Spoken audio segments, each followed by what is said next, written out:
This is the Star News Brief. I'm Mark Gitau. A total paralysis looms in the country on Wednesday amid planned street protest and strike by public transport operators in what threatens to shut down the economy. Opposition Chief Raila Odinga's Azimio has declared countrywide protest, with civil society hinting at joining them in their pushback against the government. But speaking in Rai, Nairobi on Tuesday, President William Ruto spoke tough against the opposition, dismissed their demands, and he warned of firm action. Get a copy of The Star by subscribing to our e-paper with only 40 shillings through www.mgazeti.com.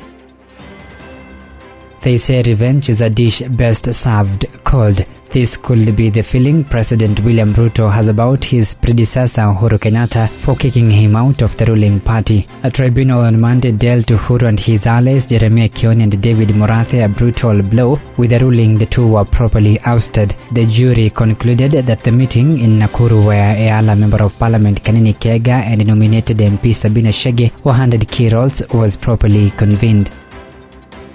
Police in Migori have been warned against firing tear gas canisters into residential areas and attacking members of the public seeking shelter to prevent deaths and injuries. Migori civic organizations members led by Sidi Otieno and Geoffrey Oyando said it was unfortunate that during Sabasaba demonstrations in town, police fired tear gas canisters in residential areas and attacked people. 2 people died and several were hurt in the Sabasaba protest.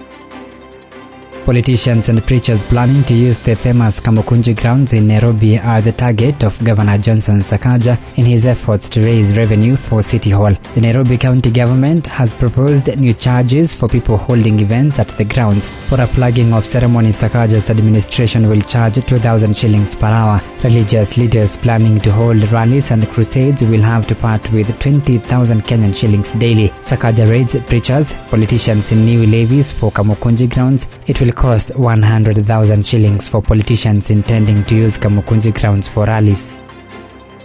MPs have overturned a proposal to have sugarcane farmers as the majority shareholders in privatized state-owned sugar mills. In an initial bill sponsored by Navaholo Member of Parliament Emmanuel Wangwe, the lawmaker wanted the sugar growers entitled to 51% stake in all privatized sugar factories. The MP, who hails from the sugar growing area, had also proposed that farmers get 51% representation of the boards of directors of the privatized companies.